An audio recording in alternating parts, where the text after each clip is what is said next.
BNP তারাও চূড়ান্ত তালিকা প্রকাশ করেনি। আমি দেখেছি 237টা আসনে তারা তালিকা প্রকাশ করেছেন, আবার প্রশ্নোত্তরে বলেছেন এটি চূড়ান্ত নয়, এর মধ্যেও পরিবর্তন আসতে পারে। আমরা কিন্তু 1 বছর আগেই প্রায় এই তালিকা বিভিন্নভাবে আঞ্চলিকভাবে আমরা এটা জানিয়ে দিয়েছি। চূড়ান্ত তালিকাটা সময় মতো আমরা ইনশাল্লাহ কেন্দ্রের পক্ষ থেকে ঘোষণা করব। তবে যেহেতু আমরা একা ইলেকশন। যুক্তরাষ্ট্রের 1 নম্বর জিম চেইন গোল্ডস জিম এখন আবারও বাংলাদেশে বসুন্ধরা আবাসিক এলাকা ও বসুন্ধরা সিটি শপিং মলে। করব না, আরও অনেককে আমরা ধারণ করব। দেশ এবং জাতির স্বার্থে সব দিক বিবেচনা করেই চূড়ান্তভাবে যথাসময় ইনশাল্লাহ আমরা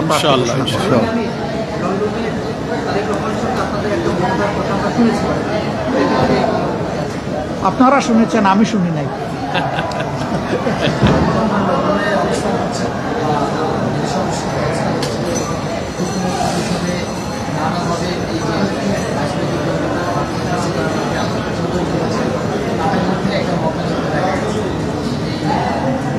আমি বুঝতে পেরেছি যে এই মতানৈক্য কেন। আমাদের মধ্যে মতানৈক্য হোক, তবে দোয়া করেন মত বিরোধ যেন না হয়। মতের ভিন্নতা থাকবে, এটাই গণতন্ত্রের সৌন্দর্য। সব দল তো এক দল নয়, সবগুলা দল ভিন্ন ভিন্ন, তাদের দৃষ্টিভঙ্গিতেও কিছু পার্থক্য থাকবে, এটাই স্বাভাবিক। আমরা সকলের মতকে শ্রদ্ধার সাথে দেখি, তবে আমরা নিজেরা যে মতটা প্রকাশ করি, আমরা চেষ্টা করি চিন্তা ভাবনা করে জাতির স্বার্থেই সেই মতগুলা প্রকাশ করার। অতএব মতানৈক্য এটা ডেমোক্রেসির সৌন্দর্য। এটার জন্য এখানে বিরোধ লেগে গেছে অথবা অনেককে একেবারে দেশ অস্থির হয়ে গেছে, আমরা এটুকু চিন্তা করতে রাজি নই।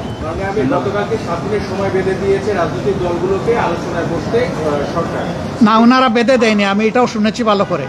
ওনারা অনুরোধ করেছে যে 1 সপ্তাহ সময়ের ভিতরে রাজনৈতিক দলগুলা বসে যদি একটা কনসেনসাসে পৌঁছতে পারে, সরকারের জন্য এটা ভালো। এবং আমরাই সবার আগে আমাদের পক্ষ থেকে আমাদের নায়েবে আমির আহ্বান জানিয়েছেন যে আসুন আমরা খোলামেলা আলোচনা করে আমরা এই সমাধানে পৌঁছি দেশ এবং জাতির স্বার্থে। আমরা আশা করি অন্যরা আমাদের এই আহ্বানকে সাড়া দেবেন ইনশাল্লাহ।